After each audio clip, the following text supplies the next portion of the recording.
말씀 보겠습니다. 로마서 12장 14절로 21절입니다.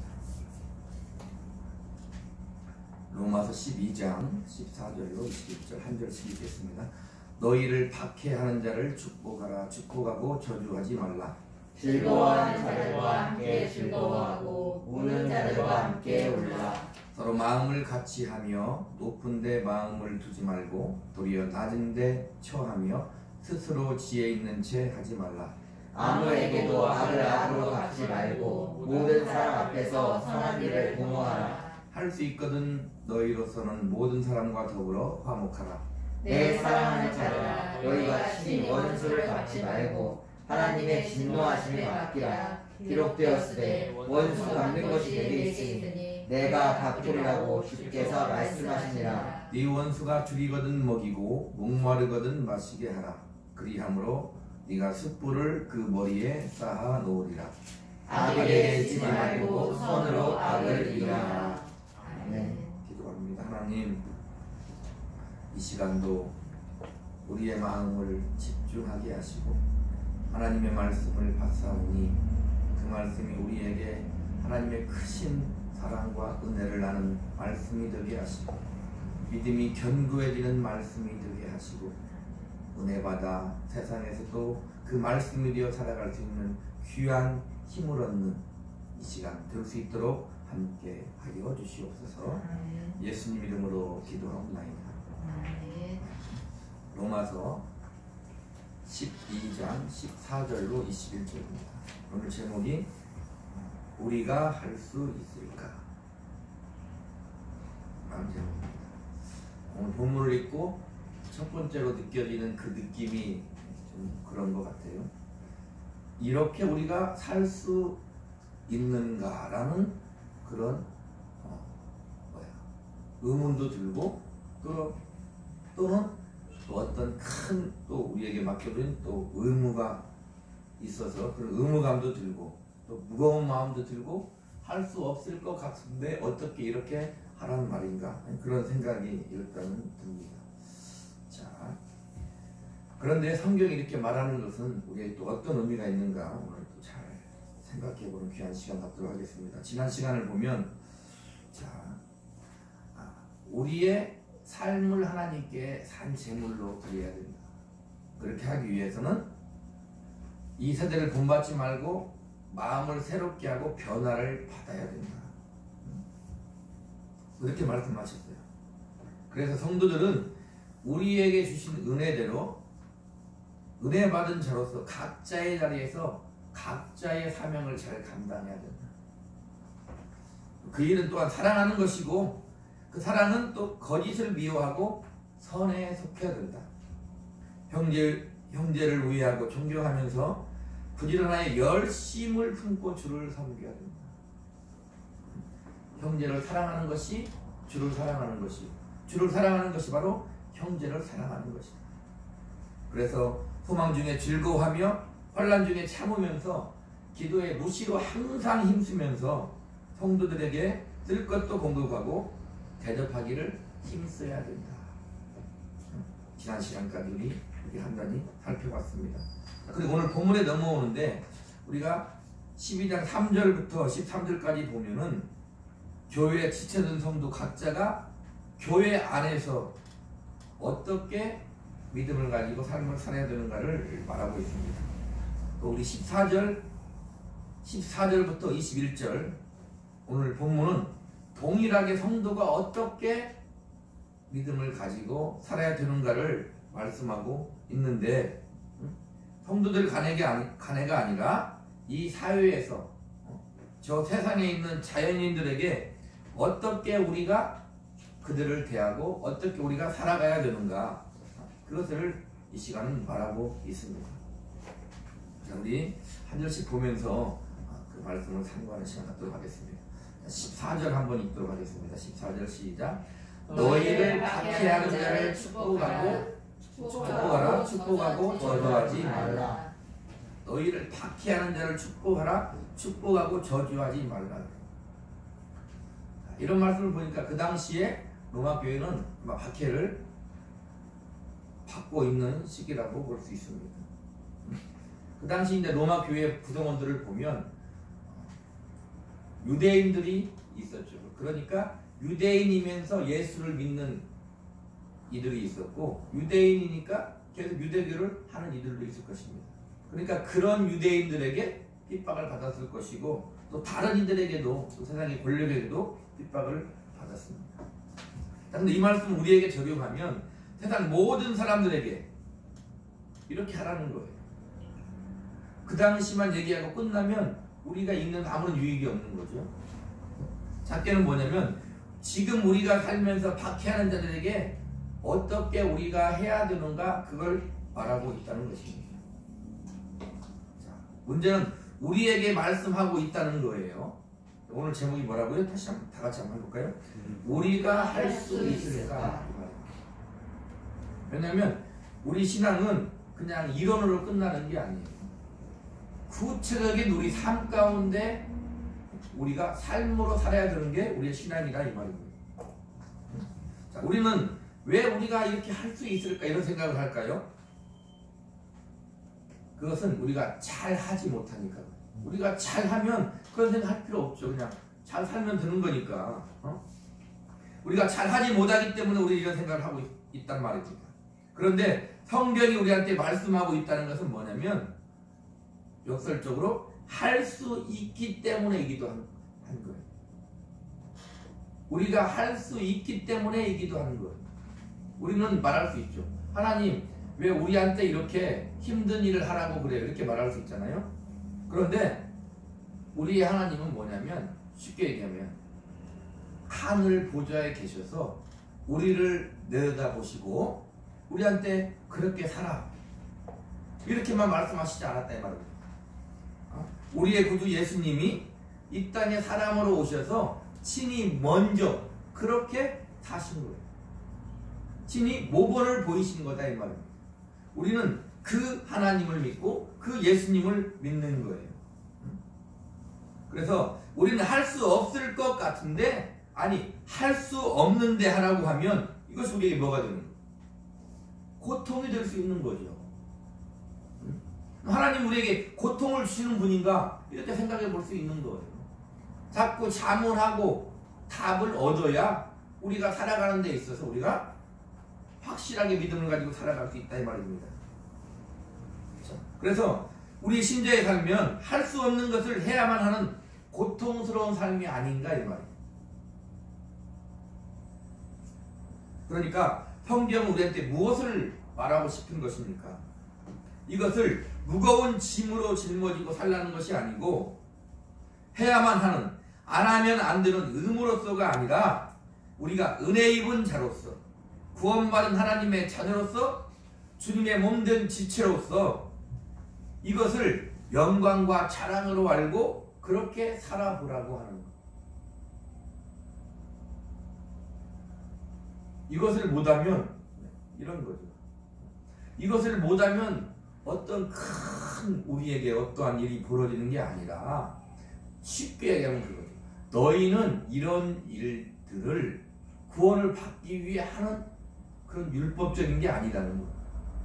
하나님의 은혜로 구원을 받았으면 너희는 그런 하나님의 자녀된 신분으로서 그에 걸맞는 믿음을 가지고 그에 걸맞는 삶을 영광으로 알고 살라는 것입니다. 그러니까 주님은 내가 너와 함께 할 테니까 해보라는 거예요. 이것이 너를 더욱더 영광스럽게 만드는 삶이 될 테니까 그렇게 살라고 우리한테 말하고 있는 것입니다. 그래서 너희에게 지금 주어진 그 교회에서, 지체로서, 그 가정에서, 너희에게 주어진 그 환경에서, 그 사회에서, 사회 구성원으로서 지금 그 현재에 있는 그 자리에서 말씀하고 있는 이 삶을 살아라, 이렇게 우리에게 말하고 있는 것입니다. 잘 보세요. 너를 박해하는 자를 저주하지 말고 축복하라는 거예요. 크게 얘기하면 이거예요. 세상을 저주하지 말고 축복하라는 거예요. 힘든 일이지만 우리는 할 수 있다, 이 말입니다.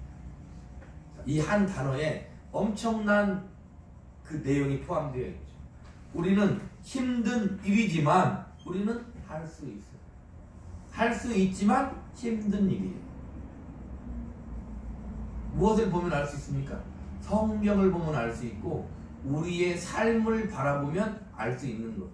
왜? 우리의 삶은 그렇게 쉬운 삶이 아니다 이 말이에요. 그렇게 쉬운 삶이고 쉽게 이루어지는 것 같으면 성경이 이렇게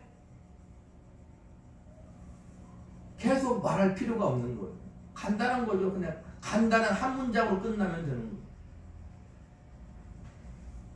로마서도 이렇게 계속 있는 것은 너희가 하나님의 은혜 가운데 너희들은 다 죄인들이고 죽을 수밖에 없지만 하나님의 순전한 은혜로 구원을 받았어. 이제는 그렇게 살면 돼로 끝나는 게 아니다 이 말입니다. 어떻게 살아야 될지를 구구절절히 우리한테 말하고 있는 거예요. 자, 이 로마서가 AD 57년경에 되게 기록되었다는데 의견이 일치합니다. 54년에는 로마 글라디우스 황제가 죽고 이제 네로가 즉위한 시기예요. 54년에 이 로마서 57년에 써져 있다 이 말입니다. 자, 우리가 영화 보면은 쿠어바디스라는 영화가 있어요. 무슨 말이냐면 어디로 가십니까? 그런 말이에요. 그래서 쿠어바디스 도미니 하면 주여 어디로 가십니까? 이런 뜻이 된다 이 말입니다. 근데 이 내용이 어떤 내용이냐면 베드로가 길을 가다가 환상을 봐요. 주님의 환상을 보는데 그때 베드로가 한 말이 뭐예요? 쿠어바디스 도미니 그 말. 주여 어디로 가십니까? 이렇게 방문하는 거예요. 그때 뭐라고 합니까? 너는 로마로 돌아가서 핍박받는 형제들을 죽음의 공포에 떠는 형제들을 굳게 세우라는 주님의 명령을 듣고 베드로는 로마에 가요. 가보니 어때요? 형제들이 사자의 밥이 되고 화형을 당하는 죽음을 당한다 이 말입니다. 그래서 베드로는 그 가운데 나와 그들에게 말을 하죠. 주님의 은혜가 주님의 평강이 너희에게 있을지다 말한다.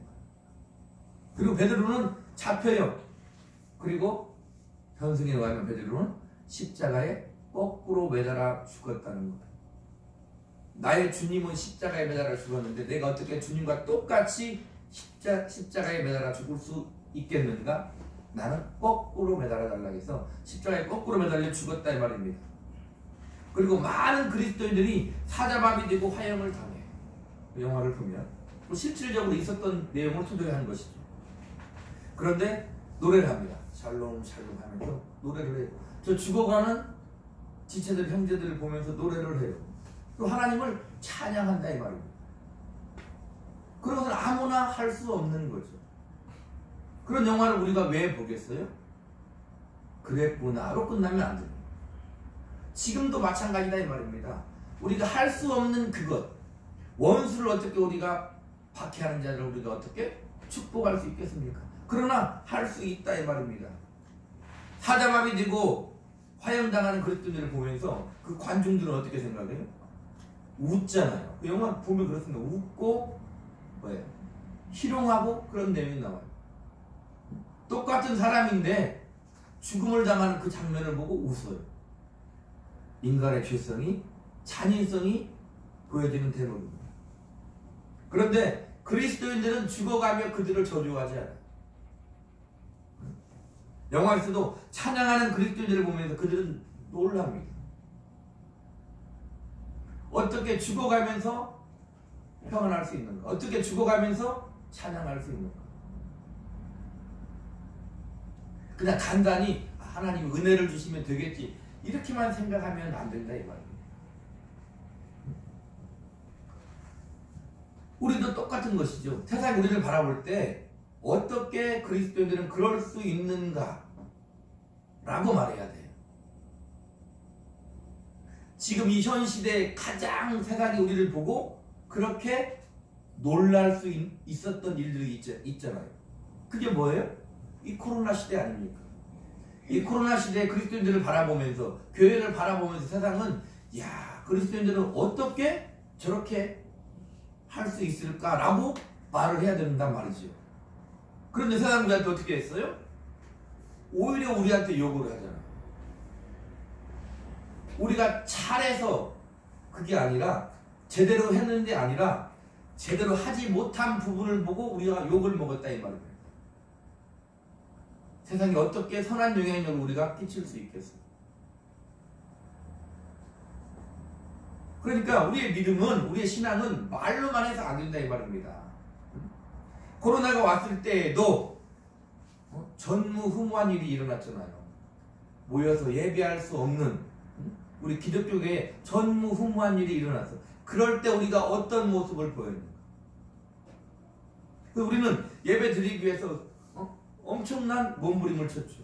지금은 어느 시대가 됐어요? 예배 드릴 수 있는 시대가 왔잖아요. 자, 그러면 그때 그렇게 갈망하던 그 일이 지금 현재 이루어졌어. 그럼 이제는 또 어떻게 해야 돼요? 세상에 우리의 모습을 보여줄 때가 돼요. 하나님 앞에 우리의 모습을 보여줄 때가 된 거예요. 자, 이제 예배드리는 시간이 왔다. 어떻게 할 거냐? 우리한테 물어보는 거다 이 말입니다. 세상이 물어보는 거예요. 아니, 하나님이 우리한테 물어보고 있는 거예요.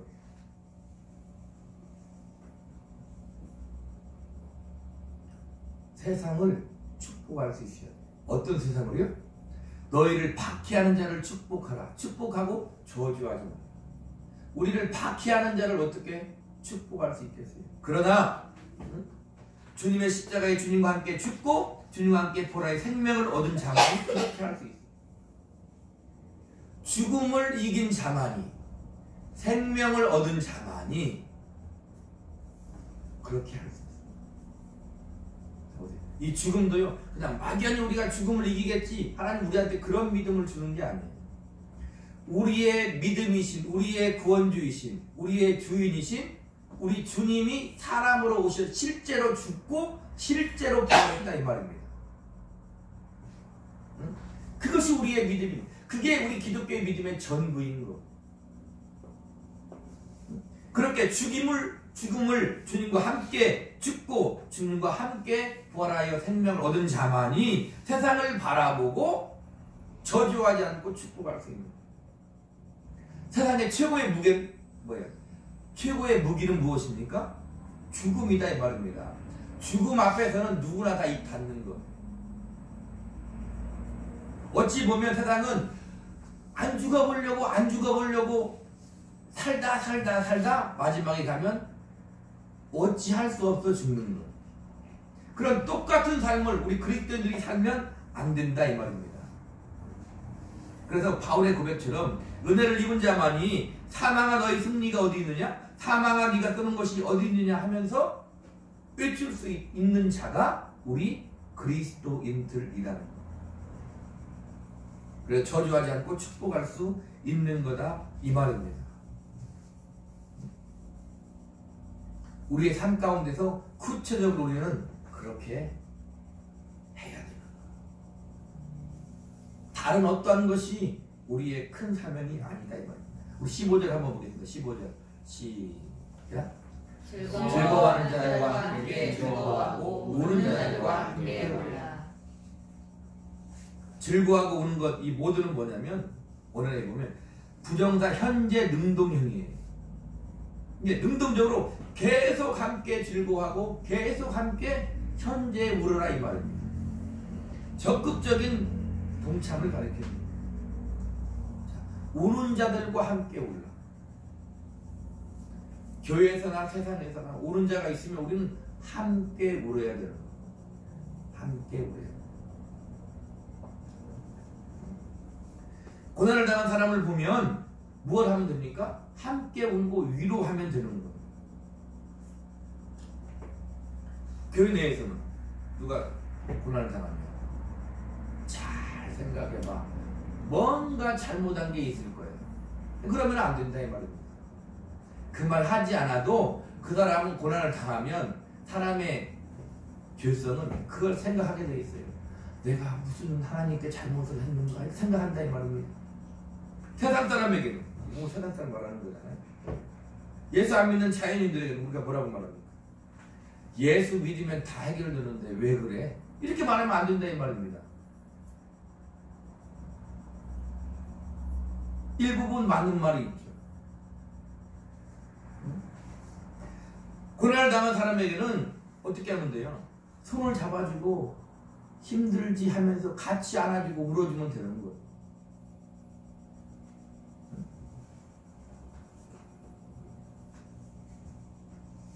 그리고 우리가 할 수 있는 일을 우리가 할 수 있는 범위 안에서 그들에게 위로해야 되고 같이 도와야 되는 거죠.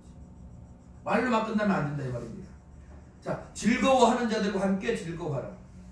자, 고난을 당하는 자와 함께 우는 것은 어쩌면 쉬울 수도 있는데요. 잘 되는 사람을 바라보고 참 잘됐다 하고 말하고 여기서 말한 대로 같이 즐거워하는 것은 쉬운 게 아니에요. 우리가 속담이 있잖아요. 이웃 사촌이 땅을 사면 배가 아파요. 교회 내에서나 세상 사람을 바라보거나 즐거워하는 자가 있으면 같이 즐거워해 주면 돼요. 사업이 잘 되면 사업이 잘 된 건 즐거워해야 되는 거죠. 자녀가 잘 되면 자녀가 잘 된 거 함께 잘 되게 잘 된 것을 기뻐하고 즐거워해야 되는 거예요. 그러면 되는 거예요. 그러나 그것은 쉬운 게 아니다 이 말입니다. 왜요? 내가 못된 것 같거든. 내가 저 사람보다 잘 되고 싶은데 내가 안 된 것이 서운하다 이 말입니다.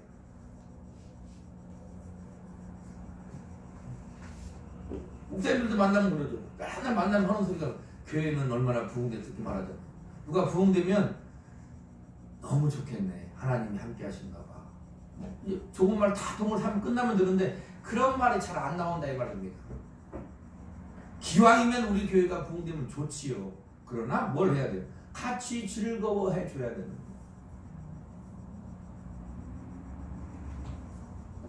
우리 예수 믿는 사람들은 이런 말씀들이 그냥 우리 신앙 세계와 딴 나라의 세계라고 생각하면 안 돼요. 예수 믿는 사람들은 지극히 인간적이어야 되는 거예요. 예수 안에서. 이해가십니까? 우는 사람이 있으면 같이 울어야 돼요. 즐거운 사람이 있으면 같이 즐거워해야 됩니다. 지극히 인간적이고 상식적인 거예요. 예수 안에서.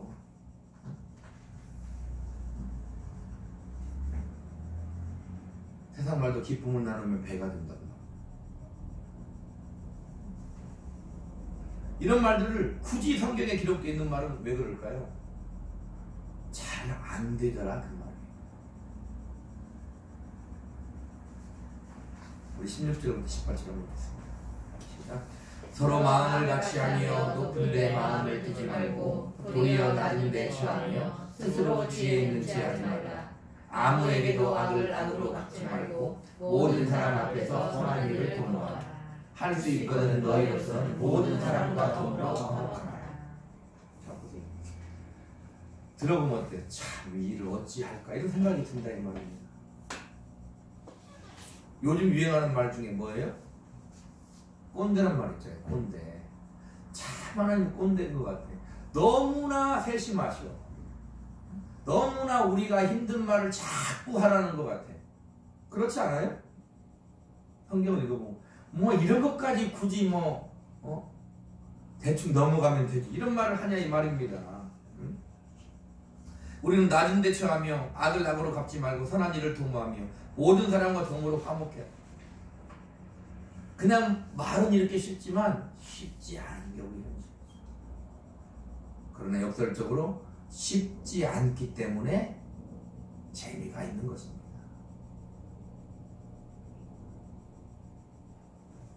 그렇지 않아요? 쉽지 않기 때문에 재미가 있는 거예요. 베스트셀러 보세요. 시청률 1위 나오는 드라마 보세요. 주인공이 있었는데 날이면 날마다 좋은 일만 있고 그런 드라마는 영화는 없어요.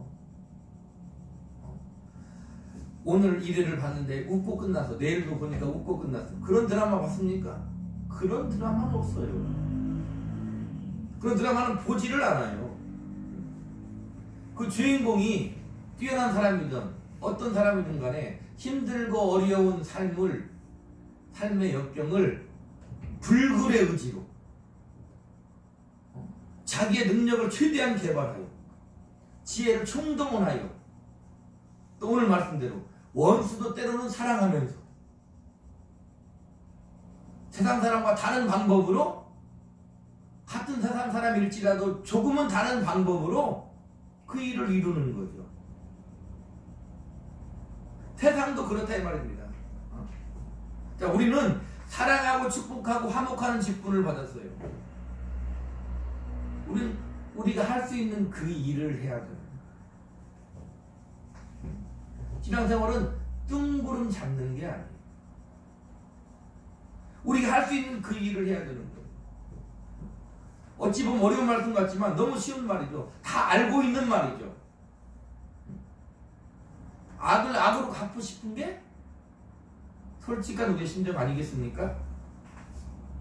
화목하는 것보다는 그 사람을 짓밟고 그 사람 위에 군림하는 것이 오히려 속이 시원할 수 있다 이 말입니다. 원수를 어떻게 살아갑니까? 원수는 과감히 갚아버려야 되는 것이지.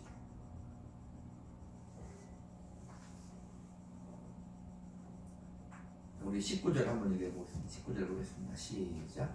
내 사랑하는 자들아, 너희가 친히 원수를 갚지 말고 하나님의 진노하심에 맡기라. 기록되었으되 원수 갚는 것이 내게 있으니 내가 갚으리라고 주께서 말씀하십니다. 주께서 말씀하신다요.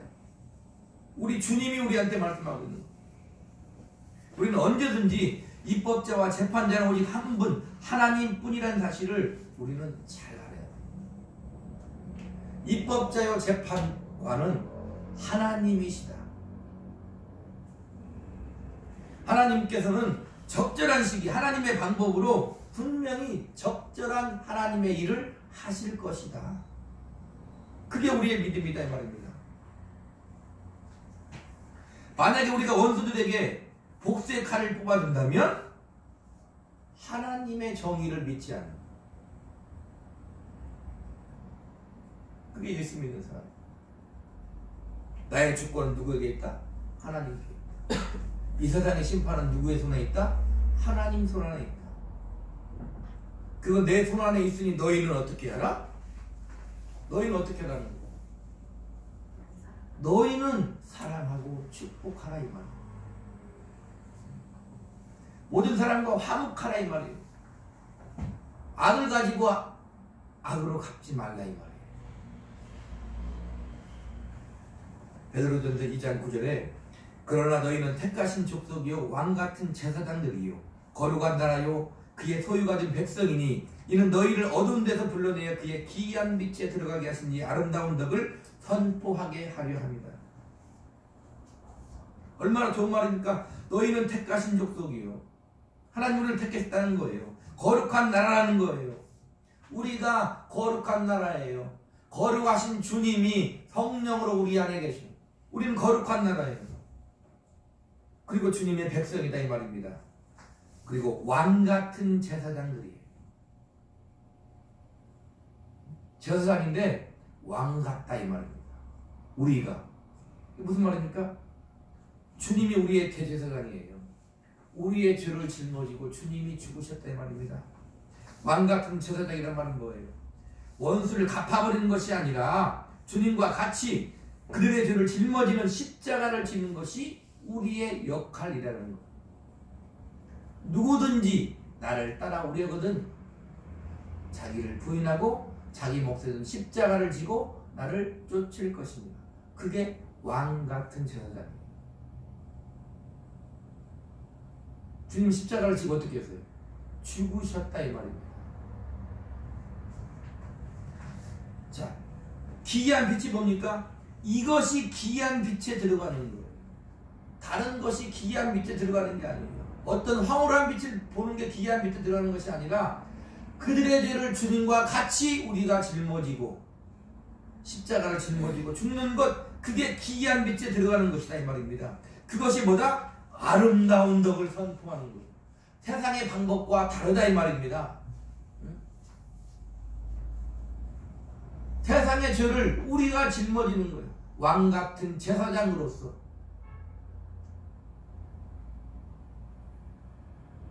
구약의 대제사장이 어떻게 돼요? 하나님이 받지 않으면 죽는 거예요.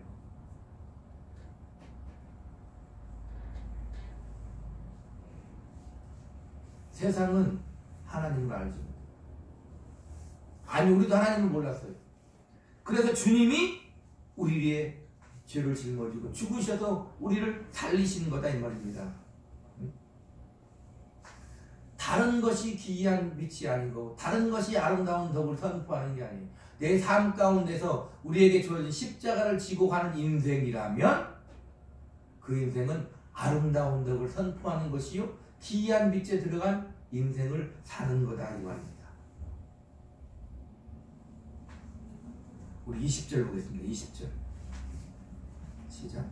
네 원수가 줄이거든 먹이고 목마르거든 마시게 하라. 그리함으로 네가 숯불을 그 머리에 쌓아보리라. 원문대로 번역하면 계속해서 그를 먹이라는, 계속해서 그에게 마실 것을 주어라는 거예요. 모두 다 현재 능동체다 이 말이에요. 여기서 현재이란 말은 뭐예요? 이러한 일을 계속 하라는 의미가 돼요. 하루 이틀이 아니라 원수가 죽이거든 먹이고 목마르든 마시게 하는 이 일을 계속해서 하라는 의미가 돼요. 네 인생의 전반에 걸쳐서 이 일을 하라는 거예요. 원수 갚는 것이 내게 있으니 내가 갚으리라. 그리고 그 숯불을 네가 그 숯불을 그 머리에 쌓아놓는 거다 이 말이에요. 숯불을 머리에 쌓아놓는다. 이 말이 무슨 말일까요? 몇 가지 견해가 있는데 첫 번째가 뭐냐면 그 사람에게 결정된 위해를 가한다는 견해가 있어요.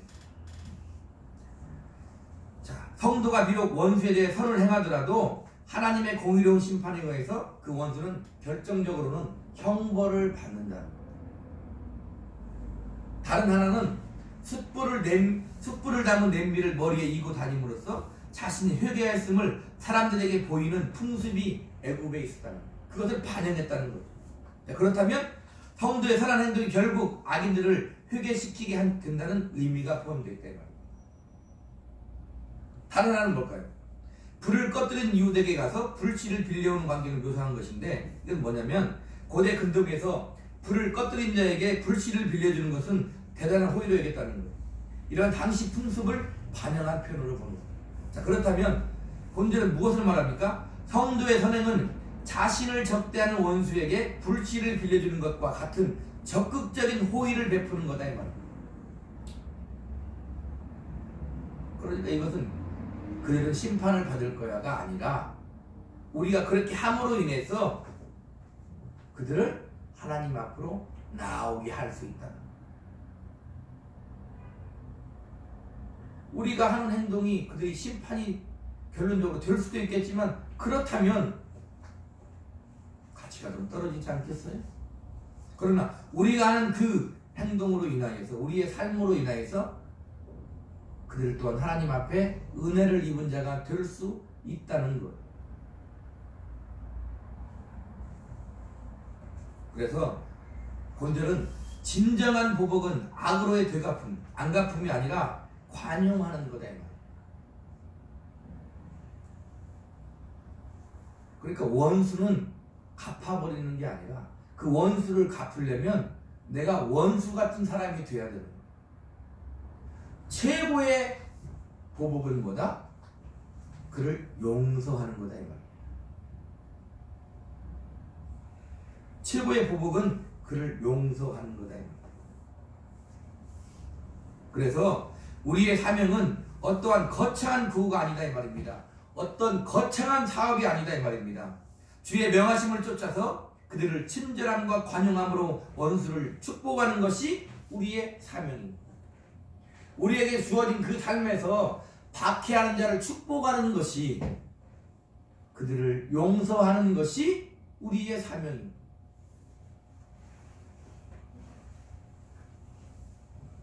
그게 우리의 사명이다 이 말입니다.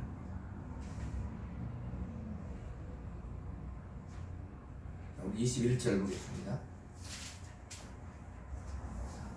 악에게 지지 말고 선으로 악을 이기라. 계속해서 악에 의하여 정복을 당하지 말라는 거예요. 현재 명령법이고 수동태다 이 말입니다. 그러니까 지속적으로 우리가 우리의 삶에서 지속적으로 악에게 정복을 당하면 안 됩니다. 신약에서는 특별히 악을 말할 때는 마귀 역사를 가르쳐요. 하나님을 대적하는 마귀 역사를 가르쳐요. 그러니까 예수님의 구속을 통하여서 구원받은 우리는 세상과 사망을 이길 수 있다는 거예요. 하나님의 자녀들인 우리는, 우리 성도들은 그리스도로 말미암아 승리가 보장되어 있고 승리할 수 있다.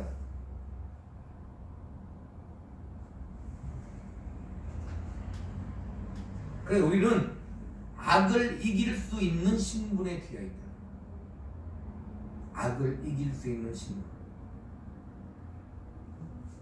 그러니까 우리는 하나님의 전신갑주를 입고 우리 혈과 육의 싸움에서, 혈과 육이 아닌 씨름에서 항상 하나님을 의지하고 전쟁을 해야 돼요. 영적인 전투를 해야 돼요. 왜? 우리가 승리의 신분일지라도 전투는 남아요.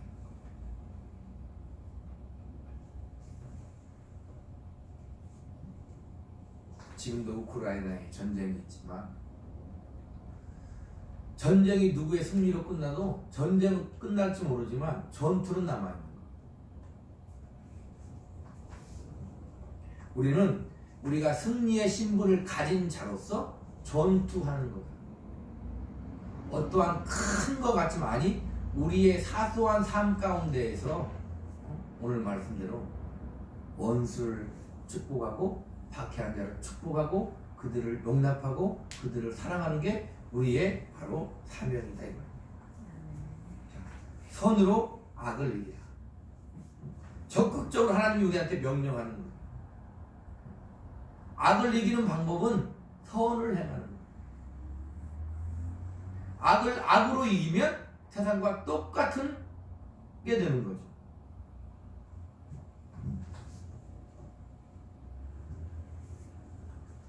마귀 역사는 우리가 끊임없이 어떻게 돼요?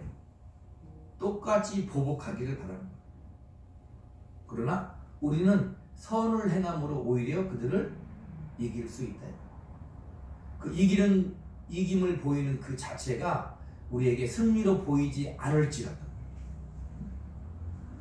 그래서 우리는 단순히 악을 행하지 않는 것만 가지고는 부족하다. 적극적으로 선을 행해야 된다 이 말입니다. 그러니까 악을 이기는 방법은 사랑과 자비를 베푸는 거예요. 적대 관계를 변화시켜서 오히려 그들을 사랑으로 품을 수 있는 자가 우리라는 거예요. 하나님이 우리한테 이렇게 명령하고 있는 거예요. 오늘 제목이 뭐였어요? 어떻게 우리가 이 일을 할 수 있겠는가? 쉽게 되지는 않을 것입니다. 왜요? 우리의 삶이라는 것이 그렇게 쉽게 되는 삶이 아니기 때문에 그런 거예요. 그러나 우리는 어떻게 해요? 하나님의 은혜 가운데 우리만이 할 수 있는 특권이요 우리만이 할 수 있는 영광이라고 우리는 생각합니다. 그렇게 해야만 하는 거예요.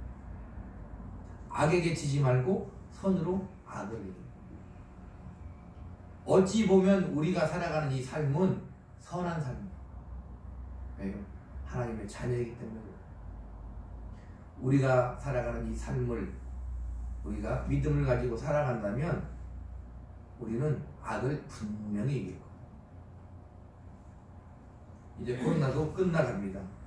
코로나가 하나도 없다는 게 아니라 이제는 무슨 어떤 규제가 없잖아요. 그런 의미에서 끝나가는 거죠. 이때 우리는 어떻게 우리의 정체성을 세상한테 보여줄 것인가 고민하면서 살아야 돼요. 고민하면서 우리는 살아야 되는 것입니다. 오늘 말씀을 기억하면서 한번 읽어보도록 하겠습니다. 한번 쫙 읽고 말씀을 마치도록 하겠습니다. 오늘 설교를 기억하면서 한 절 한 절 잘 읽고 또 하나님 주신 은혜를 받고 한 주간도 오늘 말씀과 같이 그렇게 순종하며 살 수 있기를 축복합니다. 자, 같이 읽습니다. 너희를 박해하는 자를 축복하라. 축복하고 저주하지 말라. 즐거워하는 자들과 함께 즐거워하고 우는 자들과 함께 울라. 서로 마음을 같이하며 높은 데 마음을 두지 말고 도리어 낮은 데 처하며 스스로 지혜 있는 체하지 말라. 아무에게도 악을 악으로 갚지 말고 모든 사람 앞에서 선한 일을 도모하라. 할 수 있거든 너희로서는 모든 사람과 더불어 화목하라. 내 사랑하는 자들아, 너희가 친히 원수를 갚지 말고 하나님의 진노하심에 맡기라. 비록 되었으되 원수 갚는 것이 내게 있으니 내가 갚으리라고 주께서 말씀하시니라. 네 원수가 줄이거든 먹이고 목마르거든 마시게 하라. 그리함으로 네가 숯불을 그 머리에 쌓아 놓으리라. 악에게 치지 말고 손으로 악을 이기라. 아멘. 기도하겠습니다.